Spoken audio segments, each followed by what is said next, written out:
Hi! In front of me is Realme 9 Pro, and today I would like to show you how you can operate all vibration features on this device. Start by opening settings. After that, tap on sound and vibration over here and click on sound mode.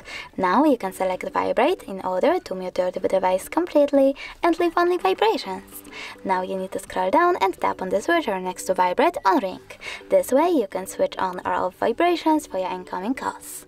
Lastly, click on haptics and tones over here and tap on the switcher next to system haptics to enable or disable them.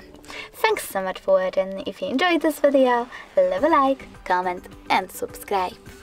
Bye!